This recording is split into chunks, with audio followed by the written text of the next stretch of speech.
الرجيم بسم الله الرحمن الرحيم ثم قست قلوبكم من بعد ذلك فهي كالحجارة أو أشد قسوة وإن من الحجارة لما يتفجر منه الأنهار وإن منها لما يشقق فيخرج منه الماء وإن منها لما يهبط من خشية الله وما الله بغافل عما تعملون صدق الله العظيم۔ سورۃ البقرہ آیت نمبر 74 ہے۔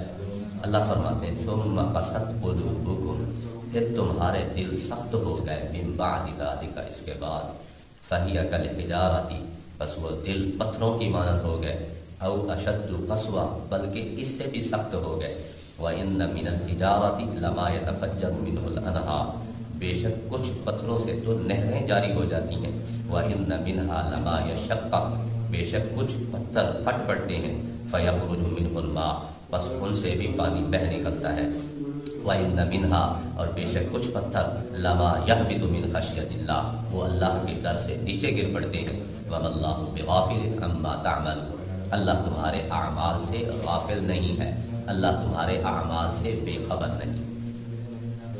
دیکھیں اللہ رب العزت نے یہود پہ کتنے احسانات کیے، من و سلوہ اللہ نے ان پہ اتارا، بادلوں کا سایہ اللہ نے ان پہ کیا، اور اس کے ساتھ ساتھ اللہ رب العزت نے وادی تہ کے اندر ان کے کھانے پینے پانی کا انتظام کیا۔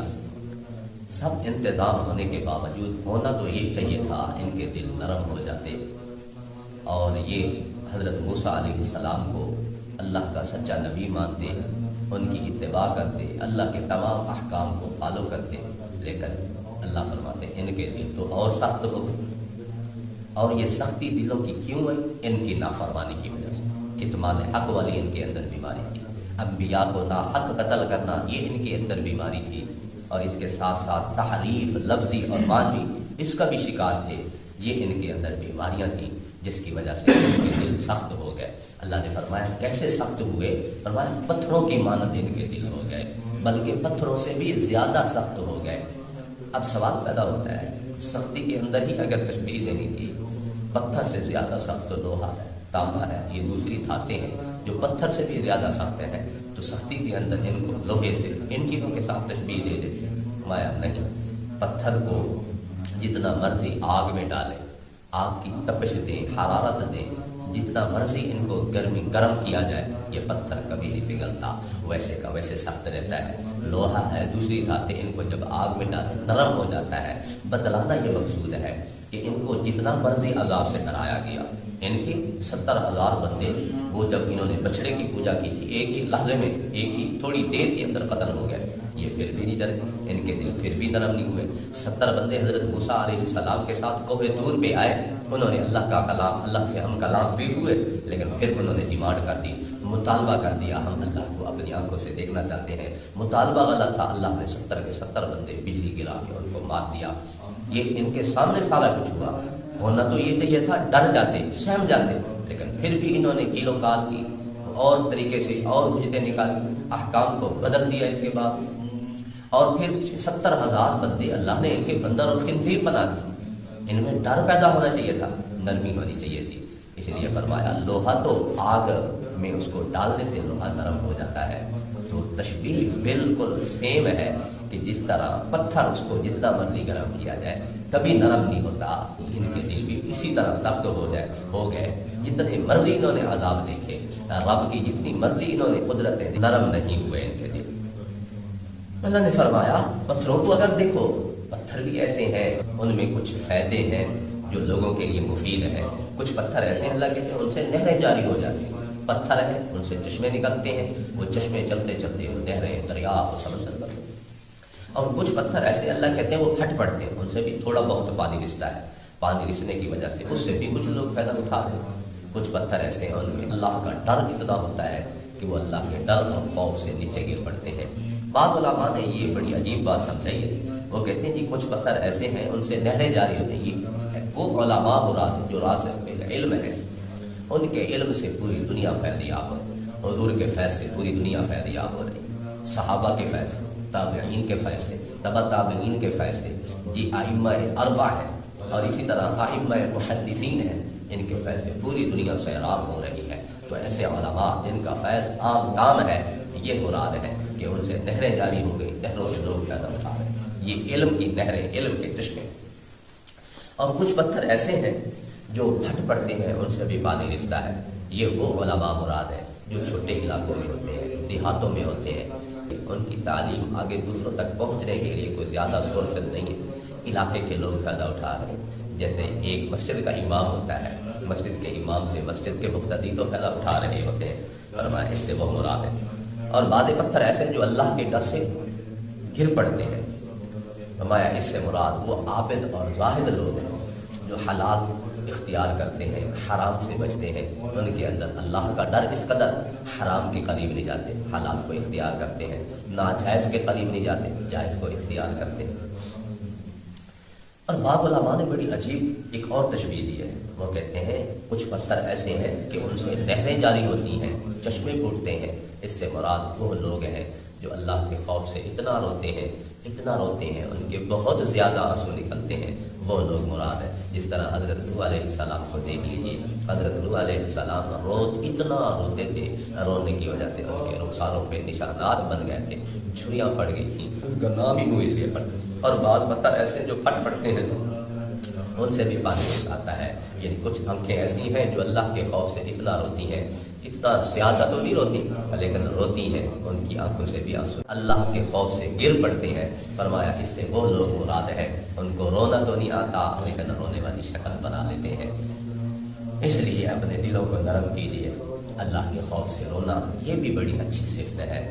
ہمارے حضرت جی ایک حدیث سناتے ہیں، قیامت والے دن ایک بندے کی اس کی آنکھ کی پلک شفاعت کرے، اتنا خوف زدہ ہوا، اتنا خوف زدہ ہوا، اللہ اس کی آنکھ سے آنسو اتنا نکلا کہ میں بھیگ گئی تھی، اللہ اس پلک کی بھی شفاعت قبول کریں گے، معمولی سا آنسو نکلنے پر بھی پلک شفاعت کرے گی۔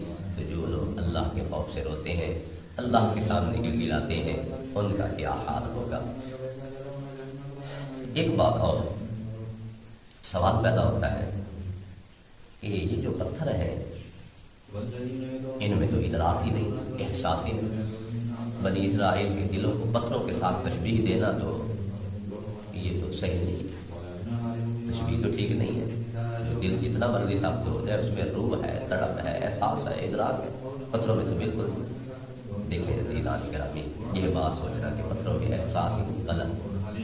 اللہ نے قرآن میں فرمایا وَإِن مِّن شَيْءٍ إِلَّا يُسَبِّحُ بِحَمْدِهِ وَلَٰكِن لَّا تَفْقَهُونَ تَسْبِيحَهُ، کوئی بھی چیز ایسی نہیں ہے جو اللہ کی تسبیح نہ کرتی ہو لیکن تمہیں ان کی تسبیح سمجھ نہیں آتی۔ پہاڑ اللہ کی تسبیح کرتے ہیں، ان میں ادراک، احساس ہے۔ اللہ نے حضرت داؤد علیہ السلام کے لیے پہاڑوں کو مسخر کیا تھا، پہاڑ حضرت داؤد کے ساتھ مل کے صبح شام رب کی تسبیح کرتے تھے، اِنَّا سَخَّرْنَا الْجِبَالَ مَعَهُ يُسَبِّحْنَ بِالْعَشِيِّ وَالْإِشْرَاقِ، سے پتہ چلتا ہے پہاڑ۔ میرے نبی علیہ السلام فرماتے ہیں، مفہوم ہے حدیث کا، فرماتے ہیں کہ میں مکہ کے اس پتھر کو جانتا ہوں، بعثت سے پہلے جب میں اس کے پاس سے گزرتا تھا پتھر مجھے سلام کہتا تھا۔ ابو جہل ایک دفعہ آ گیا ہاتھ میں کنکر لے کے، یہ علامہ جلال الدین سیوطی نے یہ ایک واقعہ لکھا ہے، پتھر لے کے کنکر لے کے ہاتھ مٹھی میں آ گیا، اے نبی تو جو کہتا ہے غیب کی خبریں بتلاتا ہے، جنت جہنم کی باتیں بتاتا ہے، تو یہ بتا میری مٹھی میں کیا ہے۔ میرے نبی نے فرمایا چچا میں بتاؤں یا مٹھی میں جو چیز ہے وہ بتائے؟ ابو جہل کہنے لگا اگر مٹھی میں جو چیز ہے وہ بتا دے تو اور بہتر، اس سے بڑی اور بات کیا۔ مٹھی کے اندر جو کنکر تھے، ایک روایت میں آتا ہے انہوں نے سبحان اللہ سبحان اللہ سبحان اللہ کہا، ایک جگہ یہ بات لکھی ہے اس نے کہا لا الہ الا اللہ محمد رسول اللہ۔ ابو جہل نے وہ کنکر پھینک دیے، کنکریوں کو کہنے لگا کہ تم نے بھی نبی کی طرفداری کر دی، لہٰذا ضد تھا، ضد کی وجہ سے ایمان نہیں لائے۔ اس سے پتہ چلتا ہے کہ پتھروں کے اندر بھی ادراک اور احساس ہے، لہذا ان کو تشبیہ دی گئی ہے۔ اس آیت سے پتہ چلتا ہے اللہ نے گویا یہ بتایا کہ پتھر بھی یہود کے دل سے اچھے، یہود کے دلوں سے پتھر بھی اچھے ہیں، پتھروں سے لوگ فائدہ اٹھا رہے ہیں، لیکن یہود ایسی سازشی قوم ہے، یہ ہر وقت نقصان دینے کے ہی درپائے ہوتے ہیں۔ اس آیت میں ہمارے لیے بھی ایک تنبیہ ہے کہ ہم لوگ بھی کہیں ایسا تو نہیں ہو گیا کہ ہمارے دل بھی سخت ہو چکے ہو۔ دیکھیں جو دلوں کی سختی ہوتی ہے یہ محض کس وجہ سے؟ گناہوں کی وجہ سے، کرتوتوں کی وجہ سے۔ اللہ نے قرآن میں فرمایا نا کلا بل ران علی قلوبہم ما کانوا یکسبون، ان کے دلوں پہ زنگ چڑھ گیا ہے ان کی کرتوتوں کی وجہ سے۔ تو ہمارے اپنے جو کرتوت ہیں، گناہ ہے، اس کی وجہ سے دلوں پہ زنگ چڑھ جاتا ہے۔ دل سخت ہو جاتے ہیں۔ اللہ نے یہود کے لیے فرمایا فَبِمَا نَقْضِهِمْ مِيثَاقَهُمْ لَعَنَّاهُمْ وَجَعَلْنَا قُلُوبَهُمْ قَاسِيَةً، یہود کے عہد توڑنے کی وجہ سے اللہ کہتے ہیں ایک تو ہم نے ان پر لعنت کی، دوسرا ہم نے ان کے دل سخت کر دیے۔ اللہ سے کیے ہوئے ہم جو وعدے ہیں ہم کو پورا کریں، ان وعدوں کے توڑنے کی وجہ سے ہمارے دل بھی سخت ہو جائیں گے اور ہمارے اوپر بھی اللہ لعنتیں برسائیں گے۔ لہذا خیال کیا کریں، جو اللہ سے وعدہ کیا لا الہ الا اللہ محمد رسول اللہ پڑھ کے اس کیے ہوئے وعدے کو پورا کریں۔ دوسرے نمبر پر اپنے آپ کو گناہوں سے بچائیں، گناہوں سے جتنا بچائیں کہ ہمارے دل صاف ہوں گے، اللہ کی جانب متوجہ ہوں، نیکیوں کی جانب متوجہ ہوں، ذکر اذکار کی جانب متوجہ ہوں۔ حدیث میں آتا ہے میرے نبی علیہ السلام نے سمجھایا، سنو جس طرح لوہے کو زنگ لگ جاتا ہے دلوں کو بھی زنگ لگ جاتا ہے۔ صحابہ نے پوچھ لیا حضور دلوں کی صفائی کا کیا طریقہ ہے؟ میرے نبی علیہ السلام کے فرمان کا مفہوم ہے اللہ کا ذکر، یہ دلوں کی صفائی کا ذریعہ ہے، ذکر کریں گے تو دل صاف ہوں گے۔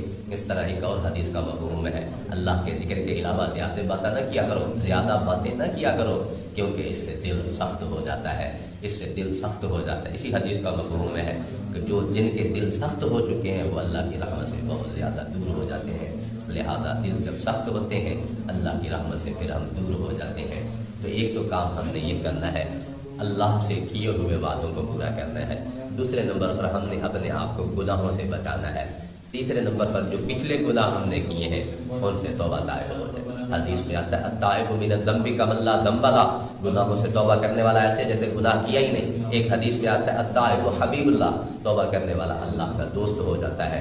لہذا جب توبہ کریں گے اللہ سارے گناہ مٹا دیں گے، جب توبہ کریں گے اللہ ہمیں اپنے دوستوں میں شامل فرما لیں گے۔ ایک چوتھا کام یہ کریں، میرے نبی علیہ السلام دعا مانگا کرتے تھے اللہم انی اعوذ بک من القسوۃ والغفلہ، اے اللہ میں آپ سے دل کی سختی اور دل کی غفلت سے پناہ میں آتا ہوں، اللہ مجھے دل کی سختی سے بھی بچا لیجئے اور اللہ مجھے دل میرا غافل ہو جائے اس سے بھی بچا لیجئے۔ تو حضور علیہ السلام جیسی ہستی دعا کر رہی ہے، ہم کس بات کی انگلی ہے، ہم بھی دعا کیا کریں اللہ ہمیں دلوں کی سختی سے بچا لیجئے، اللہ ہمیں دلوں کی غفلت سے بچا لیجئے۔ تو یہ جب ہم چار کام کریں گے امید ہے اللہ ہمارے دلوں کو نرم کر دیں گے۔ جب دل نرم ہوتے ہیں دل کی نرمی کی وجہ سے پھر حق بات اثر بھی کرتی ہے، سننے کو جی بھی چاہتا ہے۔ جس طرح ایک حدیث میں آتا ہے جب بندہ ایک گناہ کرتا ہے ایک سیاہ نقطہ دل پہ لگ جاتا ہے، توبہ نہیں کرتا وہ نقطہ موجود رہتا ہے، دوسرا گناہ کیا دوسرا نقطہ، تیسرا گناہ کیا تیسرا نقطہ، توبہ کر لے تو دل صاف ہو جاتا ہے، توبہ نہ کرے گناہ کرتا رہے حتیٰ کہ ایک وقت ایسا آتا ہے دل بالکل کالا سیاہ ہو جاتا ہے، پھر حق بات اس پہ اثر نہیں کرتی۔ اب دیکھیں پھر حق بات سننے کو جی نہیں چاہے گا، سمجھنے کو جی نہیں چاہے گا، سن لیں گے سمجھ لیں گے عمل کرنے کو جی نہیں چاہے گا، لہذا دور ہی رہیں گے۔ اس لیے گناہوں سے توبہ طائب ہو جائے۔ اللہ رب العزت ہم سب کو سمجھ کی توفیق نصیب فرمائے۔ وآخر دعوانا الحمدللہ۔